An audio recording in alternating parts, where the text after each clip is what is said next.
Odisha police constable पदवी को लेकिन बहुत बड़ गोटे अपडेट आसी ऑफिशियल नोटिस आपण मैंने देखिपे।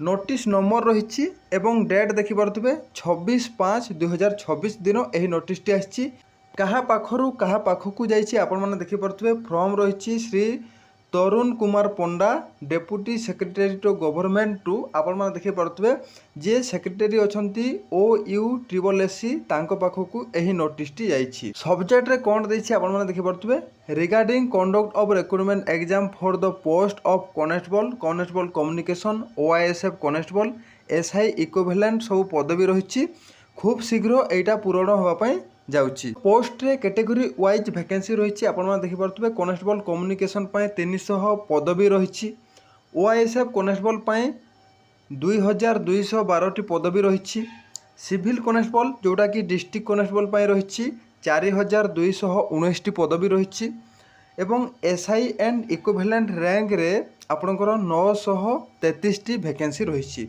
यही वैकेंसी केबे आसीबो आगो को संपूर्ण भाव में जानिबा। पूर्व जो रिक्रूटमेंट बोर्ड थिला OPRB वैकेंसी को रिक्रूटमेंट करूथुला किंतु वर्तमान OUSSC रिक्रूटमेंट करेबो। OUSSC माने होची Odisha uniform service staff selection commission. तो OUSSC वर्तमान वैकेंसी को कंडक्ट करिवो। एटा थिला ऑफिशियल शॉर्ट नोटिस किंतु फुल नोटिस खूब शीघ्र आसीबो जे आपनको शिक्षागत योग्यता कौन रहिबो बयस कौन रहिबो आपनको सिलेक्शन प्रोसेस विषय रे संपूर्ण भाव में गोटे फुल नोटिफिकेशन आसीबो। तो खूब शीघ्र आसीबो। तो सही नोटिफिकेशन जेबे आसीबो मु आपनको इनफॉरमेशन दे देबी। आपण माने आम एही चैनल सहित जोड़ी होगी थांतु। तो एथिरे आपनको शिक्षागत योग्यता कौन रहिबो से विषय रे जानिबा। कम्युनिकेशन कॉन्स्टेबल पाए +2 साइंस मागी थाए आपनको शिक्षागत योग्यता। OISF कॉन्स्टेबल पाए आपण 10वीं पास करथिबा दरकार ताहेले उभय महिला एवं पुरुष एही फॉर्मटी को अप्लाई करि पारिबो। सिविल कॉन्स्टेबल जोटा कि डिस्ट्रिक्ट कॉन्स्टेबल कहुछि आपणको एथिरे जो शिक्षागत योग्यता रहिबो +2 पास।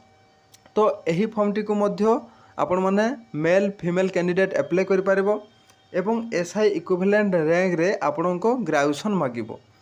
एवं बयस कथा यदि देखिबा 2026 रे जेहेतु यही पदवीटी आसीबो 2026 जनवरी 1 तारिख को आपणको बयस काउंट कराहबो। एवं एथिरे जो आपणको सिलेक्शन प्रोसेस रहिबो प्रथमे रिटन एग्जाम ऑनलाइन माध्यम रे हबो तापर आपणको फिजिकल मेजरमेंट टेस्ट हबो फिजिकल इफिशिएंसी टेस्ट हबो।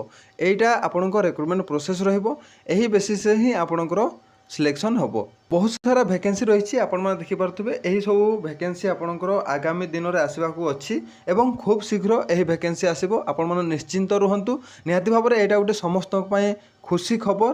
जदि वीडियोटी भल लागिछि वीडियोटी को गोटे लाइक करदेबे सब्सक्राइब करदेबे आगो को मध्य एमती बहुत सारा लेटेस्ट इनफॉरमेशन आपण माने आम एही चैनल तरफ पाई पारिबे।